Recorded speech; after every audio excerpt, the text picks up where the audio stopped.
छाया भूतले श्रीमते भक्ति वेदांत स्वामी नामने नमस्ते सरस्वती देवे गौरवाणी प्रचारिणे निर्विशेष शून्यवादी पाश्चात्य देश तारिणे जय श्री कृष्ण चैतन्य प्रभु नित्यानंद श्री अद्वैत गदाधर श्रीवासादि गौर भक्तवृंद हरे कृष्ण कृष्ण कृष्ण हरे हरे हरे राम राम राम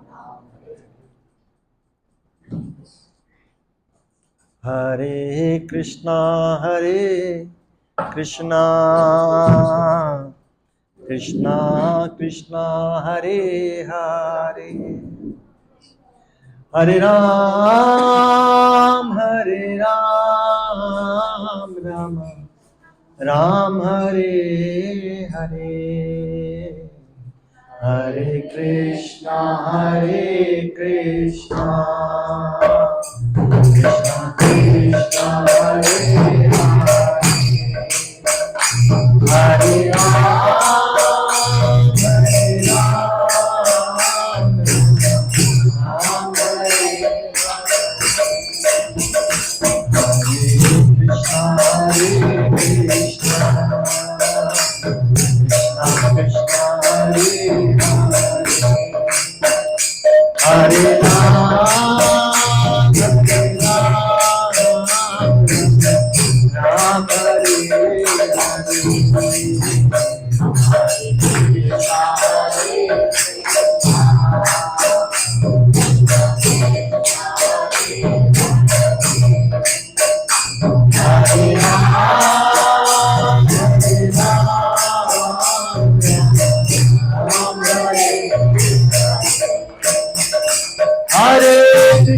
हरे कृष्णा कृष्णा कृष्णा हरे हरे हरे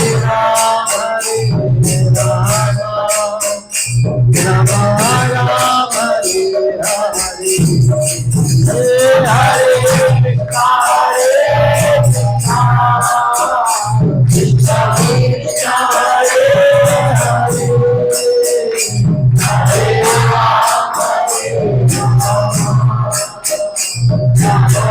हरे हरे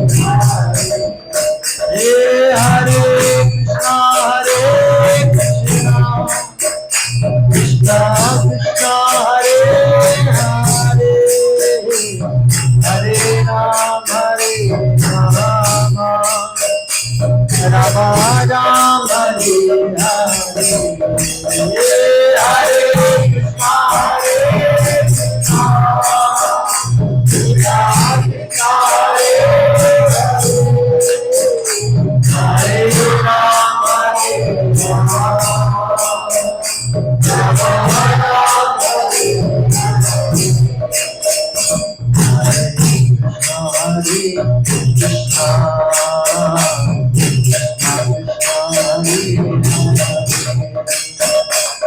हरे राम राम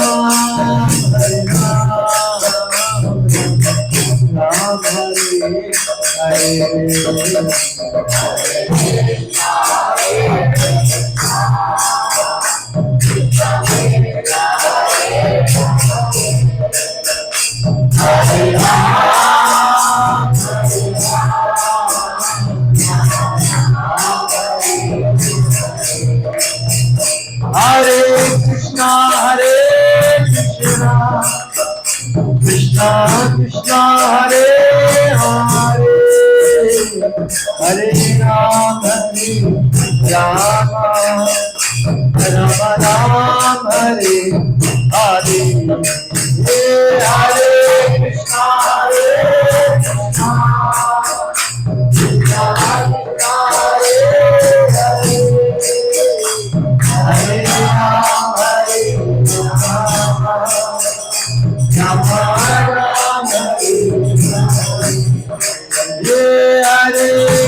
हरे कृष्णा कृष्णा कृष्णा हरे हरे हरे राम राम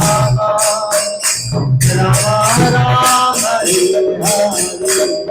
हरे हरे कृष्णा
जो लोग झुक सकते हैं प्रणाम करें। जय विष्णुपाद परमहंस परिव्राजकाचार्य अष्टोत्तर श्रीमद एसी भक्ति वेदांत स्वामी शिला प्रभुपाद जी की जय।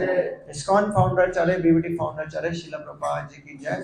जय ओम विष्णुपाद परमहंस परिव्राजकाचार्य अष्टोत्तर श्रीमद भक्ति सिद्धांत सरस्वती महाराज प्रभुपाद जी की जय। अनंत कोटि वैष्णववृंद की जय। नामाचार्य शिला हरिदास ठाकुर जी की जय। प्रेम से बोलो जय श्री कृष्ण चैतन्य प्रभु नित्यानंद श्री अद्वैत गदाधर श्रीवासादि गौर भक्तवृंद की जय। श्री राधा कृष्ण गोपीनाथ श्याम कुंड राधा कुंड गिरी गोवर्धन जी की जय। श्री वृंदावन मायापुर द्वारका मथुरा जगन्नाथपुरी धाम की जय। यमुना माई गंगा माई की जय। वृंददेव भक्ति देवी की जय। सामवेद भक्तवृंद की जय। हरे कृष्ण महामंत्र की जय। श्रीमद् भगवद गीता की जय। ग्रंथराज भागवतम की जय। श्री राधा राधिका रमन जी की जय। श्री कृष्ण बलराम जी की जय। श्री जगन्नाथ बलदेव सुभद्रा महारानी जी की जय। श्री गौरताय भगवान की जय। श्री नरसिंह भगवान प्रहलाद महाराज जी की जय। श्री सीताराम लक्ष्मण भरत शत्रुघ्न हनुमान जी की जय। All glories to the somebody Hare Krishna. All glories to the somebody Hare Krishna. All glories to the somebody Hare Krishna. All glories to Shri Guru and Gauranga. All glories to Srila Prabhupada ji की जय। हरे कृष्ण।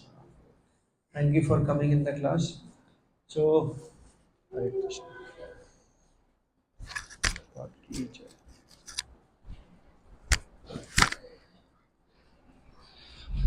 आप सब भक्तों का स्वागत है भगवद गीता की रविवार ये क्लास में।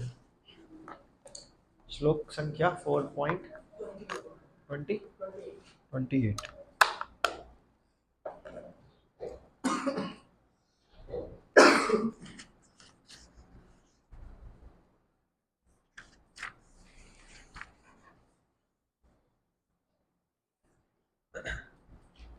तो पहले मैं 4 टुकड़ों में पढ़ूंगा, पीछे पीछे रिपीट कर सकते हैं। द्रव्यज्ञ तपायज्ञ योग यज्ञ तथा अप्रे स्वाध्याय ज्ञान यज्ञ चायत्या संशीव्रतः द्रव्यज्ञ तपायज्ञ योग यज्ञ तथा अपरे स्वाध्याय ज्ञान यज्ञ चायताय संशितव्रतः द्रव्यज्ञ तपायज्ञ योग यज्ञ तथा अपरे स्वाध्याय ज्ञान यज्ञ चायताय संशितव्रतः। पहले एक प्रभु जी बोल ले, फिर एक माता जी बोल ले। कोई भी प्रभु जी। द्रव्यज्ञ तपायज्ञ योग यज्ञ तथा परे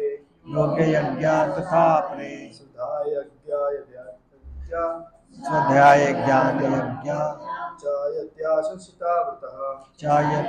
संशिता। माताओं में कोई बोलेगा? कोई भी ट्राई कर लो। कैसे? नीचे वर्ड मीनिंग से देखिए ना, लिखा हुआ द्रव्यज्ञ तपायज्ञ। द्रव्यज्ञ तपायज्ञ अपरे योग यज्ञ तथा अपरे स्वाध्याय ज्ञान यज्ञ संक्षिप्त। Thank you. तो अनुवाद है, कठोर व्रत अंगीकार करके कुछ लोग अपनी संपत्ति का त्याग करके, कुछ कठिन तपस्या द्वारा, कुछ अष्टांग योग पद्धति के अभ्यास द्वारा और अथवा दिव्य ज्ञान में उन्नति करने के लिए वेदों के अध्ययन द्वारा प्रबुद्ध बनते हैं। ओम अज्ञानतिमिरन्धस्य ज्ञानांजनशलाकया चक्षुरुन्मिलितं तस्मै श्री गुरुवे नमः। श्री चैतन्य मनोभीष्टं स्थापितं येन भूतले स्वयं रूपं कदा मह्यं ददाति स्वपदान्तिकं। वन्देऽहं श्रीगुरुं श्रीयुतपदकमलं श्रीगुरुर्वैष्णवांश्च श्रीरूपं सागरजातं सहगणरघुनाथान्वितान्तं सजीवं सावधूतं सावधूतं परिजनसहितं कृष्ण चैतन्यदेवं श्रीराधा कृष्णपदां सहगण ललिता श्री विशाखान्वितांश्च। हे कृष्णा करुणा सिंधु दीनबंधु जगतपते गोपेश गोपिका कांता श्री राधा कांता नमस्ते। तप्त कांचन गौरांगी श्री राधे वृंदावनेश्वरी वृषभानुसुते प्रणमामि। वांछा कल्पतरुभ्यश्च वैष्णव देव। जय श्री कृष्ण चैतन्य प्रभु नित्यानंदा श्री अद्वैत गदाधर श्रीवासादि गौर भक्तवृंदा।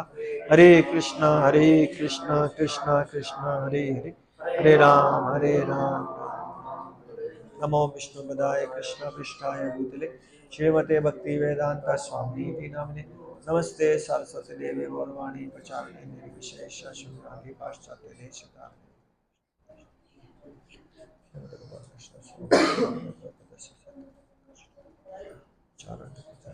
श्रील प्रभात की जय।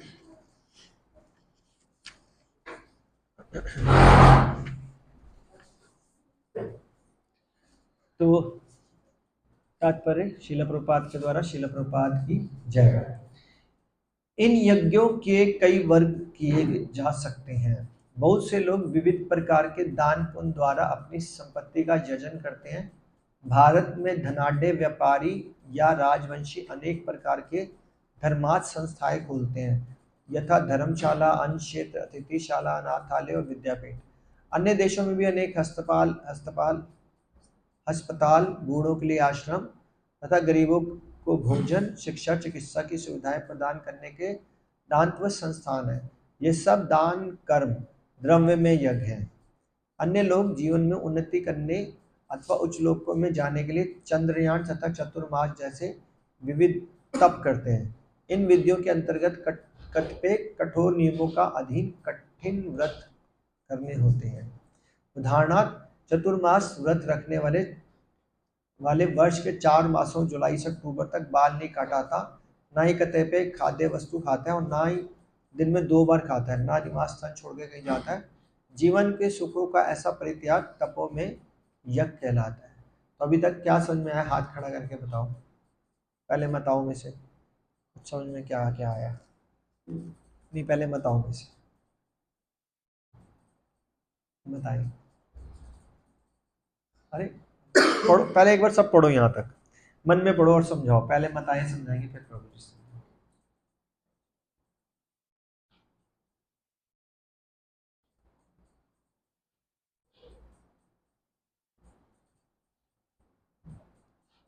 कुछ लोग तो कभी जैसे दान पुण्य करते हैं, जैसे कई जैसे धर्मशाला खुलवा दी या फिर कुछ भी भोजन खिलवा दिया गरीबों को, जैसे ये दान पुण्य करते हैं। और जैसे आश्रम खुलवा दिए, ठीक है, इस हिसाब से दान पुण्य करके अपना। तो इससे क्या हो जाता है? ऐसे करने से क्या हो जाता है? तो मुझे हमारे अच्छे कर्मों में जोड़ जाता है। उससे क्या हो जाएगा? अच्छे कर्म इकट्ठे हो गए तो क्या हो जाएगा? भगवान हमसे प्रसन्न होंगे। ये कहाँ लिखा है? अच्छे कर्म करने के लिए बोला है भगवान ने हमें। अच्छा, ये कहाँ बोला है भगवान ने हमारे को अच्छे कर्म करने के लिए? संतों से सुना है। अच्छा, ठीक है। वो ज़्यादा संत यूट्यूब वाले होते हैं ना। ठीक है प्रभु जी, इसमें से यस आप बताओ। बहुत से धनाढ्य लोग जो पैसे वाले लोग के लिए अनोखी व्यवस्था करते हैं, दवाई और भोजन, कुल मिला के अलग अलग तरह का दान देते हैं। दान करते ये द्रव्य में हाँ, तो ये क्या है? क्या इससे क्या हो जाएगा? दान देने से क्या हो जाएगा बताओ? हाँ, समाज सेवा। Very good. समाज सेवा करने से क्या हो जाएगा? ये नहीं पता, आप बताओ। आप चारों तो पढ़े लिखे हो, टीचर्स हो, आप टीचर हो ना? आप आप भी, आप स्टूडेंट हो। आप जॉब करते हो, स्टूडेंट हो? कौन सी क्लास? School, college? अच्छा, तो बताओ समाज सेवा। वो आगे आगे नहीं, अभी तो पहले तभी मैंने अपना टेस्ट ले रहे हैं। अपनी अकल लगाओ, क्या होएगा इससे? समाज सेवा करना जरूरी है या नहीं जरूरी? जरूरी है ना, उससे लोगों का उद्धार होगा। तो हमारे पास क्या आएगा?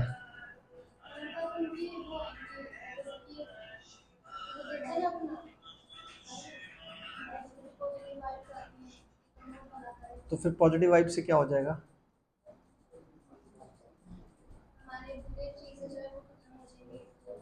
ये कहाँ पढ़ा?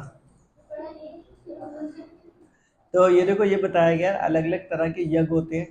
एक ये द्रव्य में यज्ञ बताया, इसमें लोग अलग अलग तरह का वो अनाथालय बनाया, वृद्धाश्रम बनाया, अस्पताल बनाए, ठीक है। तो इससे ये अच्छा कर्म है, जैसे आपने बोला था अच्छा कर्म है, अच्छा कर्म करना चाहिए हर एक इंसान को, तो वो समाज सेवा की श्रेणी में आ जाएंगे। लेकिन इससे ना सुकृतियाँ आती हैं, सुकृतियाँ, भगवान नहीं मिलते और ना ही हमारे पाप खत्म होते, ठीक है। ये बिल्कुल वैसा ही है कि जैसे कि आपके पास 5 सेब थे और इधर से 5 नाशपाती थी, ठीक है। अब एक नाशपाती आपने खा ली तो कोई पूछे कितने सेब रह गए, भाई सेब तो खत्म ही नहीं हुए, है ना, क्योंकि सेब को तो छेड़ ही नहीं रहे, वो तो यूज होंगे या खत्म होंगे, खराब होंगे, वो बात की बात है। तो पाप का इस पुण्य से कोई लेना देना ही नहीं होता, और ये पुण्य का पाप से कोई लेना देना ही नहीं होता। कैसे? ये बही खाता ना अलग अलग चलता है, जैसे हमारे अकाउंट्स में तो सिखाया जाता है ना डेबिट क्रेडिट। डेबिट क्रेडिट का मतलब होता है जैसे आपके पास 1 लाख रुपया था तो कुछ खर्चे हो जाएंगे तो 80,000 बच जाएंगे, ऐसे ही होता है ना। इनकम आएगी 20,000 तो फिर वापस 1 लाख, ऐसे। पर भगवान का बही खाता ऐसा नहीं चलता। भगवान के बही खाते में पुण्य और पाप प्लस माइनस, आप थोड़ा सा इधर हो जाओ, तो ये कैमरा ही आ रहा है सामने ना। तो भगवान के बही खाते क्या होते हैं कि आपने पुण्य इकट्ठे करते गए, करते जाओ करते, ओहो हरे कृष्ण, दरवाजा बंद करो। तो पुण्य इकट्ठे करने से आपको अगले जन्म में पुण्य का फायदा मिल जाएगा, दैट्स इट। लेकिन आपके जीवन में 10 पाप भी थे, 100 पुण्य थे, तो 100 पुण्य के हिसाब से आपको फायदा मिल गया, लेकिन 10 पाप की सजा जरूर मिलेगी, उससे बच नहीं पाओगे। तो अगर आपकी जिंदगी में 100 पुण्य है और 100 पाप है, ठीक है, तो 100 पुण्य के बदले में आपको कुछ स्वर्ग वर्ग मिल जाएंगे सपोज, लेकिन स्वर्ग के बाद नर्क में भी जाना पड़ेगा, क्योंकि वो पापों की सजा है। तो इसमें तो कोई घाटा ही है इनडायरेक्टली देखा जाए, कि आपको बोला जाए कि एक दिन तो आपको 56 भोग खिलाएंगे लेकिन एक दिन पानी भी नहीं देंगे। आप बोलोगे रोज मेरे को नॉर्मल डाइट दे दिया कर, दाल चावल सब्जी रोटी दे दिया कर, मैं रोज इसी में खुश हूँ, भूखा को मार रहा भाई, पूरा दिन पानी नहीं। तो ये है पुण्य और पाप, आई बात समझ में? तो ऐसा चाहते हो या एक दिन 56 भोग और एक दिन निर्जला? ऐसा तो शायद कोई भी नहीं चाहेगा। तो ऐसे पुण्य कर्मों से यही वाली चीजें चलती। तो आगे क्या लिखा हुआ है? यज्ञ तो कोई भी चीज, आप जो भी चीज सेक्रीफाइस करते हो यज्ञ हो जाता है। तो आपने अपनी कमाई हुई पैसे दान में दिए, तो देखा जाए तो यज्ञ ही है, सेक्रीफाइस किया ना, आपने कोई मेहनत करी। जहां पे भी कृष्ण की एब्सेंस होगी ना, वो यज्ञ से हमारे पुण्य और पाप से कुछ नहीं होगा। मतलब अगर आपने वृद्धाश्रम खोला, तो वही अगर आपने सोचा, जैसे हमारा इस्कॉन का भी एक ना वो है, हॉस्पिटल है, बॉम्बे में भी है, वृंदावन में भी, उसको हॉटस्पॉट बोलते हैं, पता नहीं ऐसे कुछ है, कोई नाम मैं भूल रहा हूँ। तो वहाँ पे भी जिसकी डेथ होने वाली होती है, सीरियस है, 2-4 महीने डॉक्टर ने जवाब दे दिया, उसको उस हॉस्पिटल में ले जाते हैं। अब वहाँ पे ठीक तो होने वाला नहीं है, बड़े डॉक्टर्स भी नहीं है, तो क्यों ले जाते हैं? क्योंकि उस हॉस्पिटल में ऐसी टेक केयर की जाती है कि ये भक्त है, भक्त नहीं जाते हैं। उनके कमरे के अंदर जगन्नाथ जी खुद आते हैं, ट्रॉली में जगन्नाथ जी बिठा रखे हैं उनको दर्शन कराने के लिए। घर पे तो पॉसिबल नहीं है, उनको सेवाएं होती हैं, उनको ग्रंथ पढ़ के सुनाए जाते हैं, उनके सामने कीर्तन किया जाता है, ताकि जो उनकी कॉन्शियसनेस है, जो उनकी चेतना है, वो मरते वक्त भी कृष्ण में चली जाए। तो ये ऐसा तो पूरी दुनिया में कोई नहीं सोचता है। आप किसी भी हॉस्पिटल में एडमिट हो जाओ, आपके सामने टीवी लगा होगा, लगा होता है ना, वाईफाई फ्री मिल रहा होता है 100%। और जो अटेंडेंट होता होगा वो क्रिकेट मैच देख रहा होता होगा, तो उसकी चेतना जो सामने पड़ा, उसकी चेतना कहाँ जा रही होगी? क्रिकेट मैच में जा रही होगी। तो बेड़ा गर्क पक्का। या राहुल गांधी ने क्या किया, मोदी ने क्या कहा, इसमें जा रही, क्योंकि यही लोग देख रहे हैं आज की डेट में। तो ये, लेकिन जो कृष्ण भक्त होता है वो हमेशा ना दूसरों के लिए बेटर सोचता है, यार इनका उद्धार कैसे होगा। तो आपको सुबह शाम को प्रसाद खिलाए, इससे घर में तो उतनी केयर हो नहीं सकती जो बिल्कुल डेथ बेड पे है, तो उनको उस हॉस्पिटल में ले जाते हैं। जितने बड़े बड़े महाराजा वो वहाँ पे चले जाते हैं, आम आदमी भी जा सकता है, भक्त होना चाहिए। क्योंकि जो भक्त नहीं है ना वो तो जाएगा नहीं, वो कहेगा नहीं आखिरी मोमेंट तक लड़ो, वेंटिलेटर लगा दो, सांस बंद भी हो गया फिर भी चलाओ।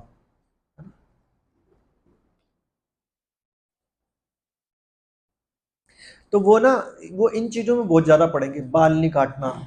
अब जैसे चतुर्मास शुरू हो रखा है, 21 जुलाई से शुरू हो गया था। मेरे बाल बड़े लग रहे हैं आपको, 6 में दाढ़ी होगी, तो हम चतुर्मास क्यों नहीं फॉलो कर रहे? क्योंकि भैया प्रचार करने जाना, बाबा थोड़ा ना बनना मेरे को, सही बात है ना। तो हमारे प्रचार के अंदर ये कहीं नहीं लिखा हुआ बाल नहीं कटवाने, दाढ़ी बढ़ा देनी है, ये नहीं करना। बस एक ही नियम है, इस महीने में साइंटिफिकली पत्ते वाली सब्जी नहीं खानी, बस यही फॉलो करना, दैट्स इट। इसका साइंस भी प्रूव करता है कि इस पत्ते वाली सब्जी खाने से हेल्थ खराब हो जाती है, और ये चतुर्मास का भी नियम है। अगले महीने मिल्क नहीं लेना, अगले महीने कर्ड नहीं लेनी, अगले महीने एक दाल नहीं लेनी, दैट्स इट। बाकी क्या करना है, माला बढ़ाओ, भगवान को खुश करना है तो भगवान के नाम लो। जैसे भगवान के 64 अंग, 64 अंग है ना, 64 कला संपूर्ण भगवान बोलते हैं ना। तो आपको सुन के हैरानी होगी कि 60 अंग बाकियों में भी मिल सकते हैं, 50 तो हम लोगों में भी होते हैं अंश। फिर शिव जी में ज़्यादा हो गए, फिर राम जी में 60 ज़्यादा हो गए, फिर विष्णु में 60, लेकिन कृष्ण में 64 होते हैं। तो 4 अंग कौन से एक्स्ट्रा होते हैं, तो बताएगा? पहला होता है लीले माधुर्य, फिर होता है रूप, फिर वेणु, वेणु बांसुरी भगवान की, ठीक है। एक हो गया रूप, एक हो गया लीला, एक हो गया वेणु, और एक क्या हो गया, अभी याद है नहीं, अभी याद आएगा मैं बता दूंगा। तो भगवान की लीला एंडलेस है। तो कोई अगर लीला ही याद कर रहा है, यार भगवान ने पूतना को कैसे मार दिया, इतने छोटे से बच्चे थे, हाँ? फिर भी उसको मरने के बाद भी उसको पता क्या उपाधि दी थी, याद है किसी को? हाँ, माँ की उपाधि दी थी, एक तरह से दाई, दाई मतलब वो माँ की उपाधि दी, कि वो जहर लगा के उसको मारने आई थी, उसको माँ की उपाधि। भगवान से बड़ा कोई दयालु हो सकता है? ऐसे जब भगवान की लीला याद, इंद्र ने क्या क्या कर दिया, उन्होंने गोवर्धन उठा लिया, ब्रह्मा ने सारे बच्चे चुरा लिए, बछड़े चुरा लिए, ब्रह्म विमोहन लीला कर ली, और दसुर को मारा, इसको मारा। महाभारत में क्या क्या नहीं ड्रामा किया भगवान ने, क्या क्या नहीं, तो सोच ही नहीं सकते वो ड्रामे किए भगवान ने। तो जब भगवान की लीलाओं के बारे में चिंतन करते रहेंगे तो फिर भगवान पता क्या करते हैं, आपके अंदर आ जाते हैं। अब अंदर आके वो सफाई शुरू कर देते हैं, झाड़ू उठा लेते हैं, और हमारे पापों को और अनर्थों को तब दूर करते हैं। अब ये कोई सोचे कि ना तो मैं लीला का स्मरण करूंगा, ना मैं लीला सुनूंगा, ना मैं लीला पढ़ूंगा, मैं किसी का बुरा नहीं करता, तो मैं तो अच्छा इंसान हूं। अरे आप बुरा नहीं करते, सारी बात सही है, नहाते तो हो, नहाते हुए हजारों बैक्टीरिया वायरस मरते हैं, मरते हैं कि नहीं मरते? खाना बनाते हुए कितने बैक्टीरिया वायरस जर्म्स मरते हैं।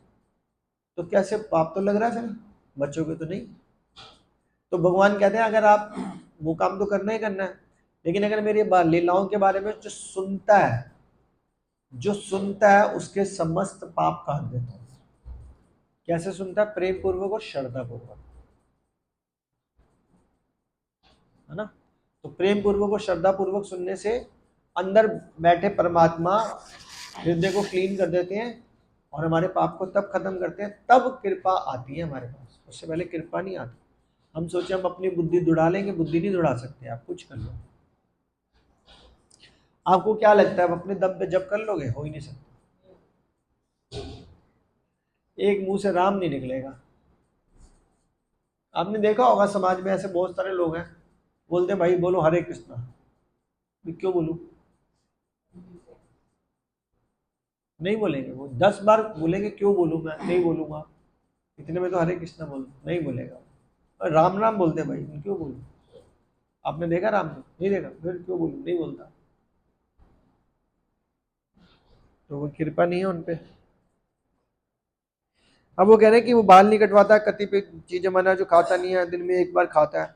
अब जैसे सपोज हमने प्रचार में निकलना है, अब मैं मेरे जैसा बंदा दिन में एक बार खाएगा तो भैया वो ढह जाएगा, मेरे को 3 बार डाइट सी, तो मैं कहूँगा ठीक है मैं घर में रह जाता हूँ, एक बार खा लेता हूँ, प्रचार कार्य को छोड़ देता हूँ। भगवान इससे ज्यादा प्रसन्न होंगे, कहेंगे भैया प्रसाद खा ले, बढ़िया सा खा और प्रचार कर, तो उससे ज्यादा प्रसन्न होंगे। सही बात है ना। नहीं तो हम कहेंगे भैया मृदंगी नहीं बज रहा, हाथ पाँव में जान ही नहीं है, एक बार खा रहे हैं ना, भगवान तपस्या कर रहे हैं। कुछ लोग ऐसे भी हैं जो अनेक योग पद्धतियों का अनुसरण करते हैं, जैसे पतंजलि पद्धति ब्रह्म में तदाकार होने के लिए, और हठ योग या अष्टांग योग। कुछ लोग समस्त तीर्थ स्थानों की यात्रा भी करते हैं। तो आपने देखा होगा जो योगा, जैसे मैं भी योगा करने जाता हूँ तो हमारी इंस्ट्रक्टर पता क्या बोलती है, 1 घंटा योगा से कुछ नहीं होता, घर में जाके भी ये करा करो, ये करा करो, ये करो। तो मैं उसको स्ट्रेट अवे बोलता हूँ, मेरे को योगा कॉन्शियस नहीं बनना, मेरे को कृष्ण कॉन्शियस बनना। मेरे लिए पौना घंटा योगा बहुत है, कि बस इतना चले कि भाई बॉडी चलती फिरती रहे। मेरे को ना तो योगा का टीचर बनना है, ना मेरे को प्रोफेशनल, जिसका प्रोफेशन है वो बने, अच्छी बात है, 10 घंटे का।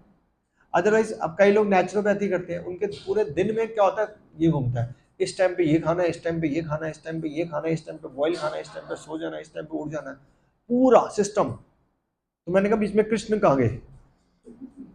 नेचुरोपैथी कॉन्शियस हो गया, कोई योगा कॉन्शियस हो गया, कोई बिजनेस कॉन्शियस हो जाता है, कोई पढ़ाई कॉन्शियस हो जाता है, कृष्ण कॉन्शियस होता ही नहीं है कोई, वो गड़बड़ी हो जाती है।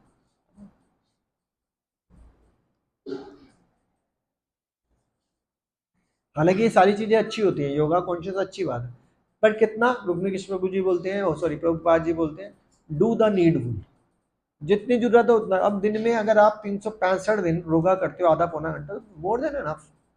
ये थोड़ा ना होना चाहिए 1 दिन 2 घंटे कर लिया 6 दिन करना नहीं, ये तो बेवकूफ़ी है, स्टुपिडिटी है। एक दिन 12 घंटे सो जाता हूँ, एक दिन 6 घंटे 2 घंटे सोऊंगा, ऐसे थोड़ा ना होगा।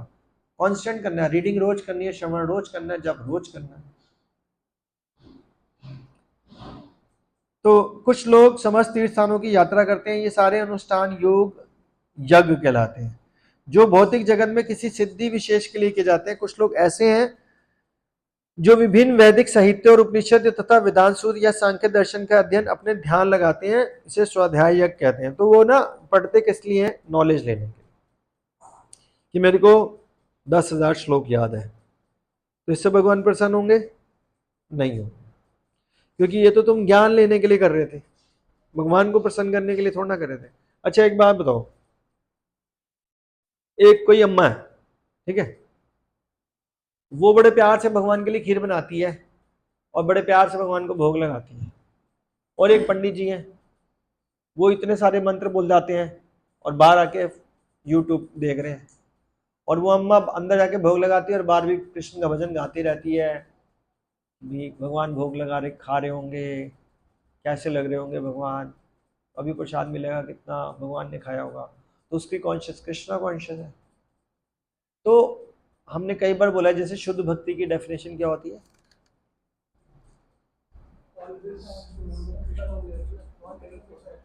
देखना कोई आया?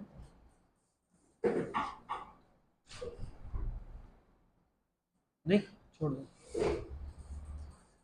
उसकी अभिलाषा होती है। तो पता है किसी को? पता है आपको?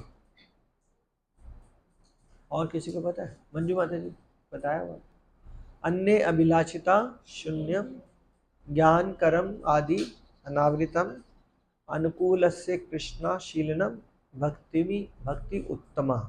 यानी कि अन्य अभिलाषिता शून्य, बाकी सारी अभिलाषाएं नहीं होनी चाहिए।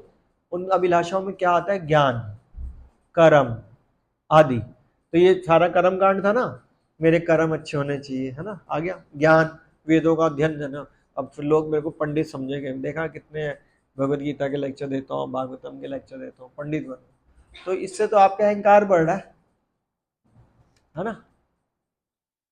तो क्या, पढ़ना तो जरूरी है, लेकिन इसलिए नहीं पढ़ना कि मेरा ज्ञान का वर्धन कर रहा हूँ। ज्ञान का वर्धन भी करना जरूरी है, लेकिन किस लिए? कृष्ण की प्रसन्नता के लिए। क्या इससे कृष्ण प्रसन्न हो रहे हैं? ये चेक करो। देखो बड़ा आसान सा फॉर्मूला होता है, कोई भी कार्य डेली 365 दिन जब आप कर रहे हो, हर कार्य करने से पहले ये पूछ लो, क्या इस कार्य करने से पहले कृष्ण प्रसन्न होंगे? अगर आपकी आत्मा बोलती है हाँ तो कर लो, अगर बोलती है ना तो मत करो। जैसे कि फोन पे आप ऐसे ऐसे कर रहे हो,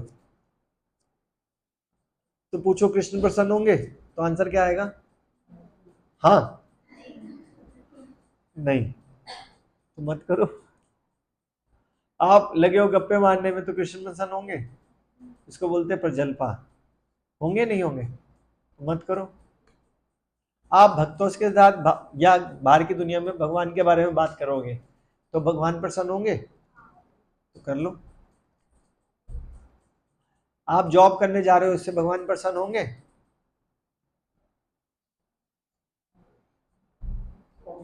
होंगे, क्योंकि आप अपना कर्म कर रहे हो अच्छे से, जरूर करो। आप पढ़ रहे हो, भगवान प्रसन्न होंगे, 100% होंगे। आप अपना जो आपका कर्म है वो तो करना ही पड़ेगा ना। तो बस ये देखो कि हर कार्य करने से पहले भगवान ने बोला कि भाई 8 घंटे 8 घंटे 8 घंटे 3 में डिवाइड होना चाहिए। 8 घंटे नौकरी, 8 घंटे घर, और 8 घंटा अपना क्या, पूजा पाठ। बोले ये तो बहुत ज्यादा हो गया, चलो कम कर देते हैं, 4 घंटे पूजा पाठ, इतना ठीक रहेगा। तो 4 घंटे करो, 20 घंटे अपने लिए रख लो। कोई 4 घंटे नहीं कर सकता, 2 घंटे कर ले। क्या हम 2 घंटे करते हैं अच्छे से? अगर करते हैं तो इससे प्रसन्न होंगे भगवान। और बाकी टाइम क्या करते हैं? वो लोग गप्पे मारते हैं, हमने 2 घंटे पूजा कर ली, तो फिर भगवान प्रसन्न नहीं होंगे। गप्पो मारनी है तो अच्छी बात है, मारो। कैसी? भगवान के सेंटर में रखकर। अब गप्पों में भगवान कैसे आ सकते हैं बताओ? लीलाओं के बारे में आप हर वक्त कोई चलता फिरता तो बोलेगा नहीं, ओए तेरे को पता है पूतना ने क्या किया? कल भी यही बात करी थी यार, नया टॉपिक नहीं है तेरे पास। दस परसों यही बात करी थी। तो फिर हर रोज वैरायटी कैसे आएगी? लीलाएं असीमित है, एंडलेस, एंडलेस। तो उसके लिए पढ़ना पड़ेगा, तभी डिस्कस होगा। या फेस्टिवल्स आ रहे हैं मंदिर में, जैसे फेस्टिवल्स आ रहे हैं तो माताओं को कौन सी ड्रेस पहननी चाहिए फेस्टिवल्स में? साड़ी या गोपी ड्रेस। और प्रभु जी को धोती कुर्ता। प्रभु जी के लिए कोई ऑप्शन नहीं, माता जी के लिए 2 ऑप्शन है, गोपी ड्रेस और साड़ी। तो बोलो, तो ये डिस्कशन हो सकता है कौन से कलर की साड़ी, हम सब सेम कलर की साड़ी पहन के आएंगे, हम इस तरह से श्रृंगार करेंगे। क्यों? खुद सुंदर लगेंगे नहीं, भगवान को अच्छा लगेगा कि हम श्रृंगार करके जाएंगे। क्योंकि जब किसी के फंक्शन में जाते हैं तो श्रृंगार करके जाते हैं ना। तो भगवान के फंक्शन में तो हम कैसे भी आ जाते हैं, अरे मंदिर ही तो जाना है, ऐसे होता है ना। भगवान को अपना समझते ही नहीं है, सबसे बड़ी प्रॉब्लम ये है। अगर किसी गेस्ट के घर में भी जाओ ना, चाची मौसी का, तो भी थोड़ा सा ठीक ठाक। हमारे मंदिरों में भी ऐसे होता है, ज्यादातर प्रभु जी तो ऐसे शॉर्ट्स में आ जाते हैं। ऐसे वो टहलने निकला था, मैंने सोचा चलो मंदिर आ गया, तो अच्छी बात है, बुरा नहीं है। लेकिन आपने किसी के घर जाना है, वो तो भगवान का घर है, तो फिर एटिकेट सब। चलो आगे।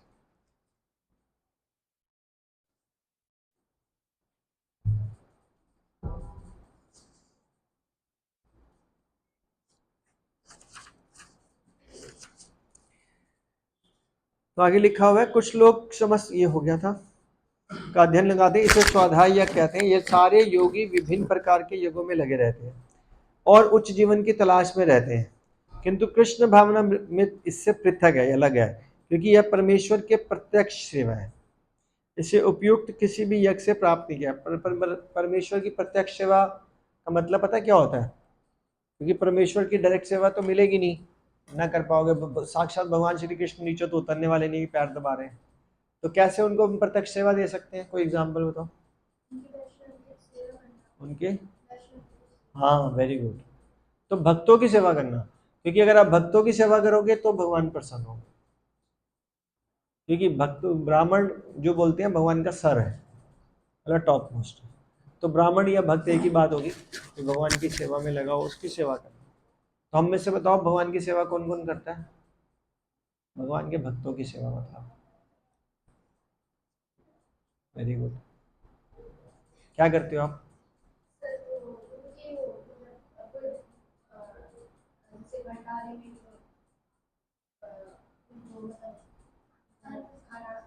माँ मुरादे पूरी कर दी, हलवा बनते हैं, वो भी तो भंडारा नहीं होता?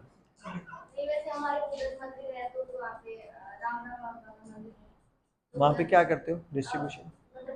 भजन होते हैं वहाँ पे, तो वहाँ पे जाते हैं। गुड। और जैसे भंडारा करते हैं वहाँ पे, तो आप पाते हो, तो इससे सुकृतियाँ मिलती हैं। तो उस मंदिर में कौन कौन सी फोटोज है या कौन कौन सी मूर्तियाँ? वहाँ पे शिव जी की और कृष्ण भगवान की मूर्तियाँ हैं। माता रानी की नहीं है? माता और और साईं बाबा जी, गणेश जी नहीं है, हनुमान जी, हनुमान जी, राम जी की नहीं है, राम जी की फोटो है। और हनुमान जी की मूर्ति है। नहीं, मूर्ति भी है, सॉरी, मूर्ति भी है सर। गुड। तो इनमें से भगवान कौन है? सारे ही हैं, हाँ, सारी है। है ना? तो वैसे तो बचपन से बोलते हैं भगवान एक ही है। तो सर डोंट टेक इंटरव्यूज। सही नहीं है, भगवान तो एक ही है ना, तो अभी आप कह रहे हो सारे हैं। नहीं, मुझे इसमें नहीं आता। कोई बात।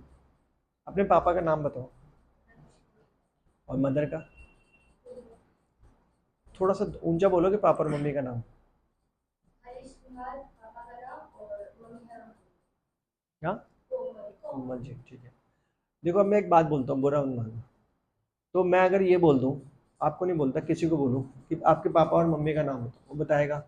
मैं कहूँगा और बताओ, वो थप्पड़ मारेगा। मतलब क्या भाई तेरा, है ना? कि पापा मम्मी तो एक ही होंगे, भगवान 6, 60, 600, कुछ भी। This is the problem. इसीलिए हमारी श्रद्धा ही नहीं विकसित होती, क्योंकि श्रद्धा के लिए तो कुछ एक ही चाहिए ना, कहीं तो फोकस लगाना पड़ेगा ना।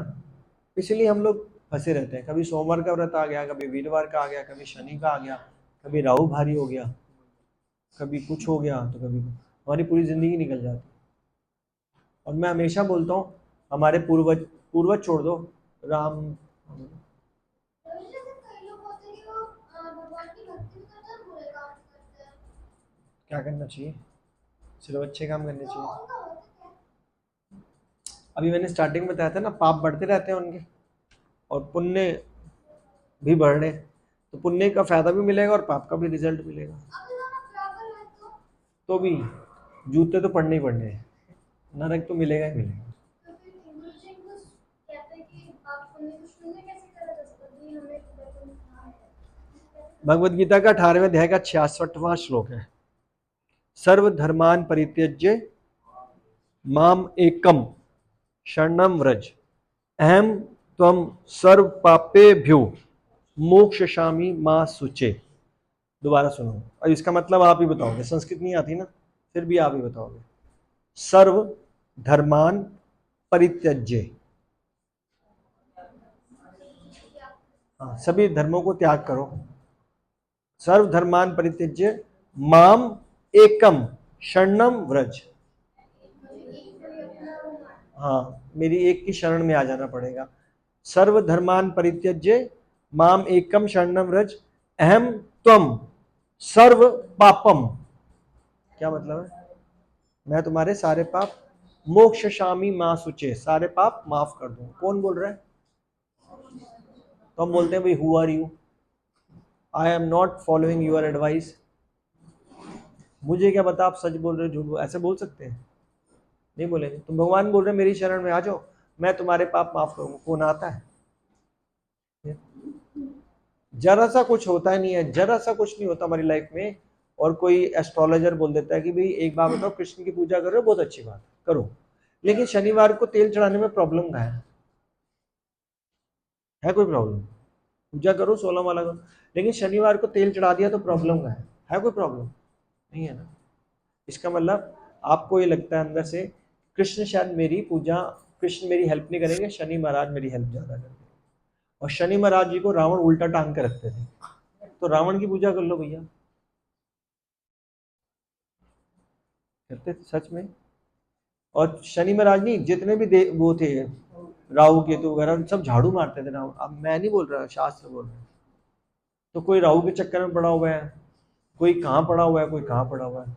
तो भगवान बोल बोल के थक गया, सर्व धर्मान परित्यज्य माम एकम शरणम व्रज अहम त्वम सर्वपापेभ्यो मोक्षयिष्यामि। मेरी शरण में आओ तो सही, लेकिन आ ही नहीं पाते हम, क्योंकि हमारे को लगता है सुख संपत्ति घर आवे कष्ट मिटे तन का, ओम जय जगदीश हरे, फिर सब कुछ हो जाता है। क्योंकि हम भगवान के साथ डिमांड रखते हैं।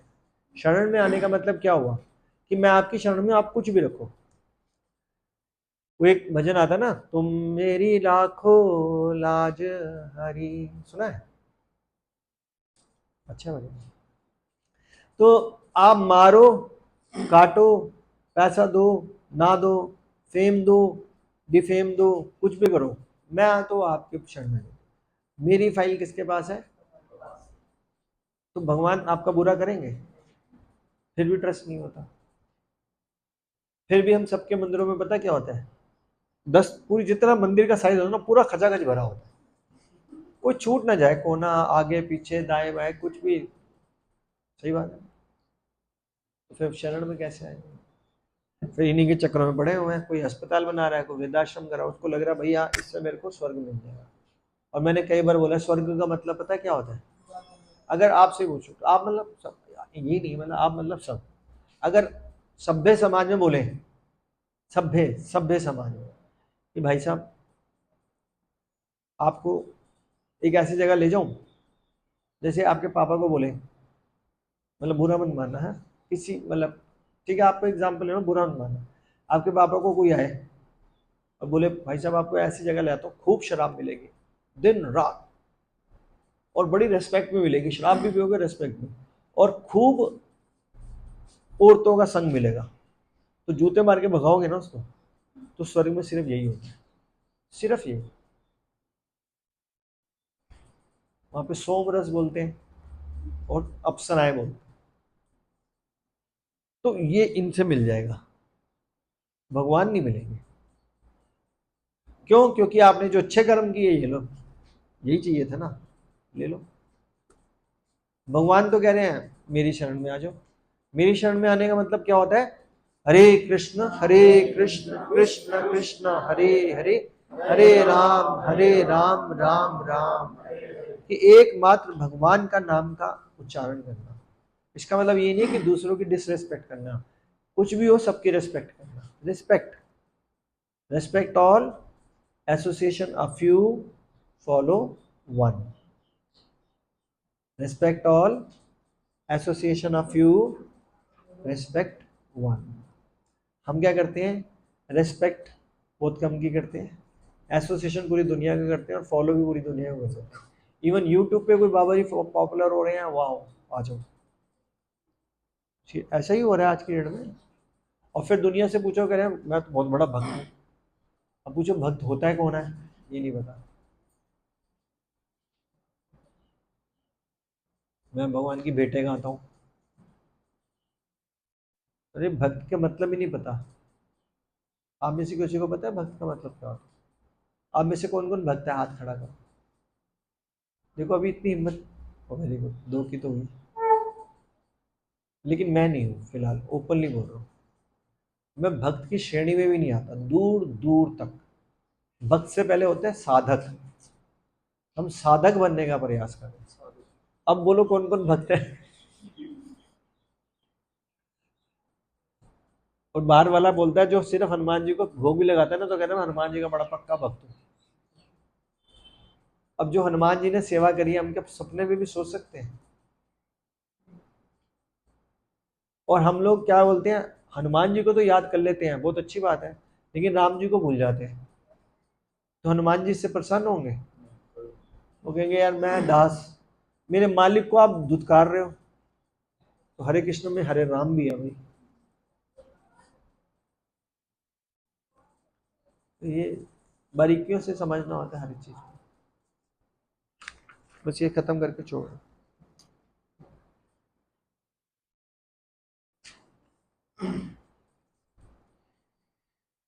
तो इसको स्वाध्यायक बोलते हैं। ये सारे योगी विभिन्न प्रकार के जगहों में लगे रहते हैं, उच्च जीवन की तलाश में रहते हैं। उच्च जीवन, बस इनको क्या चाहिए? उच्च जीवन, स्वर्ग, खत्म।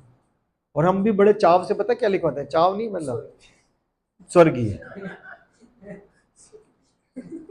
स्वर्गीय का मतलब बोलते हैं मेरे दादाजी को खूब शराब मिलेगी और सुंदरियां मिलेगी। वाह, कोई लॉजिक देखो क्या है। बोलो क्या लिखवाए, ये भी क्वेश्चन बन जाएगा। लिखवाए तो क्या लिखवाए? इसे उपयुक्त किसी भी यज्ञ से प्राप्त नहीं किया जा सकता, अभी तो भगवान तथा उनके प्रामाणिक भक्तों की कृपा से ही प्राप्त किया जा सकता है। फलतः कृष्ण भावनामृत दिव्य है।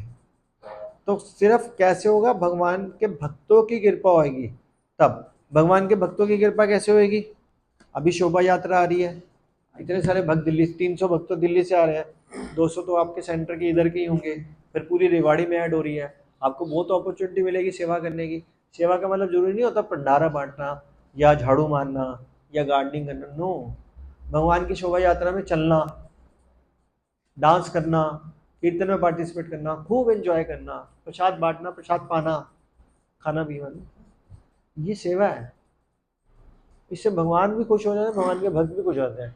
सारी दुनिया देखेगी यार ये कैसे सड़कों पे नाच रहे हैं, ये तो शराब भी नाचता सड़क के ऊपर। तो फैक्ट है ना, हमारे से कोई बोले सड़क पे नाच, तो नाचेगा, लेकिन कीर्तन चलेगा सारी दुनिया नाचेगी, तो इससे खुश हो। इसको कृष्ण भावनामृत बोलते हैं। रूपाजी तो बोलते थे कृष्ण भावनामृत का मतलब क्या होता है? Dancing, feasting and chanting, dancing and feasting. हम क्या करेंगे? नाम जप करते हुए जाएंगे। कैसे जप करेंगे? हरे कृष्णा कृष्णा कृष्णा हरे हरे, हरे राम राम राम। तो इतनी टीमें आएंगी, इतना खूब डांस करेंगे, और उसके बाद क्या करेंगे? डांस करेंगे, उसके बाद प्रसाद पाएंगे, बस यही करना है और क्या करना। तो 11 तारीख, उससे पहले 9-10 को कथा, उसके बाद आपकी झूलन यात्रा, उसके बाद बलराम जयंती, उसके बाद जन्माष्टमी, भागवतम। तो आप सबसे एक रिक्वेस्ट है कि आप इन सब फेस्टिवल्स पे आना, और यथासंभव अगर आप कुछ, जैसे हमने पढ़ा दान, उस दान का तो नुकसान होता है, लेकिन कृष्ण में अगर कोई दान दिया जाए तो बहुत फायदा होता है। यथाशक्ति दान दें, क्योंकि ये फेस्टिवल हम गेस्ट नहीं है, हम क्या है? होस्ट। हम कंडक्ट करा रहे हैं, हम मतलब आप सब। तो ऐसे फेस्टिवल्स के लिए लक्ष्मी चाहिए होती है, तो देना चाहिए। कोई कंपलसरी थोड़ा ना, कोई 1 रुपया डाले तो कोई 1 लाख डाले, मर्जी। ठीक है, तो अलग अलग सेवाएं होती है। कोई हमसे पूछ सकता है कि प्रभु जी कैसे दान देना चाहिए, तो हम बता देंगे कि भाई आरती सेवा ले लो, आरती करवा दो, रथ के ऊपर आरती हो जाती है, या कुछ स्पॉन्सर कर दो। ठीक है। श्री श्री राधा राधिका रमन जी की जय, श्री श्री कृष्ण बलराम जी की जय, श्री श्री जगन्नाथ बलदेव सुभद्रा महाराज जी की जय, श्री श्री गौ निताय भगवान की जय, शीला प्रभुपाद की जय, आप सब भक्तों की जय। थैंक